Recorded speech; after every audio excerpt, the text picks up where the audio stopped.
पुन्हा एकदा साधारणपणे पुढच्या 3-4 दिवसाच्या कालावधीमध्ये ज्या काही लाभार्थी आहेत लाडक्या बहीण योजनेच्या त्यांच्या खात्यामध्ये थेट जो लाभ आहे त्याचा हप्ता आहे तो देण्याची सुरुवात ही केलेली आहे.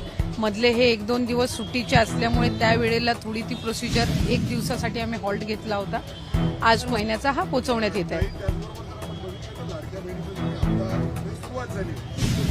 शिक्षकांचे जे पगार आहे यामुळे 2 ते 4 दिवस किंवा उशिरा होण्याची शक्यता होती, कारण रात्री उशिरा हा पूर्ण जो पैसा आहे तो लाडक्या बहिणीसाठी वर्ग करण्यात आला अशी शक्यता आहे. त्यामुळे सगळे शिक्षक ही अतिशय चुकीची माहिती ही तुम्हाला मिळालेली आहे. नागपूरच्या अधिवेशनाच्या वेळेलाच जर आपण सगळ्यांनी माहिती घेतली असेल तर त्यावेळेलाच जो महिन्याचा हप्त्याचा निधी आहे 1400 कोटीचा हा विभागाला प्राप्त झालेला आहे आणि याला साधारणपणे आता 10 ते 15 दिवस झालेले आहेत. त्याच्यामुळे दुसऱ्या कुठल्याही विभागाचा निधी हा महिला व बालविकास विभागाला लाडक्या बहीण योजनेला देण्यात आलेला नाहीये.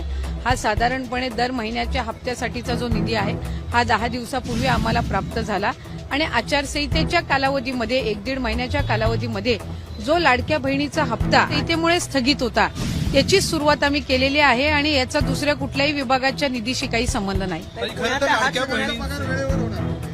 निश्चितपणाने त्या विभागाच्या जे मंत्री आहेत ते त्या संदर्भातली दक्षता ही घेत असतात आणि मला वाटते की कुठल्याही एका योजनेचा दुसऱ्या कुठल्याही योजनेच्या एकंदर निधीवर काही परिणाम होत नसतो. काही लाडक्या बहिणींना जे हप्ते दिले जात आहेत, खरं तर ज्या महिलांना हप्ते दिले जातात त्या महिलांचे हात कुठेतरी सरकार त्यांच्यातून कुठेतरी श्रम किंवा काम त्यांना संधी देणार आहे का फक्त हप्तेच देत राहणार आहेत त्यांच्या हातांना? ही एक योजना आहे आणि त्या योजनेमधनं आर्थिकरित्या महिलांना सक्षम करण्याची, दुर्गम भागातील असतील गरजू भागातील असतील त्या महिलांना सक्षम करण्याची भूमिका आहे. आम्ही विभाग म्हणून आता पुढच्या कालावधीमध्ये महिलांना आर्थिक साक्षरता त्यांच्यामध्ये आणणं म्हणजे फायनान्शियली त्यांना लिटरसी, त्यांना लिटरेट करणं या दृष्टिकोनातून आम्ही काही उपक्रम हाती घेणार आहोत आणि साधारणपणे जर आपण बघितलं की या ज्या महिला आहेत लाभार्थी या आपापल्या पद्धतीनं सेव्हिंग असेल किंवा छोटमोठे उद्योग सुरू करणं अशा अनेक केस स्टडीज आमच्या सुद्धा समोर आलेल्या आहेत. आम्ही फायनान्शियल लिटरसी आणण्याच्या दृष्टिकोनातून पुढच्या कालावधीमध्ये काम हे निश्चितपणाने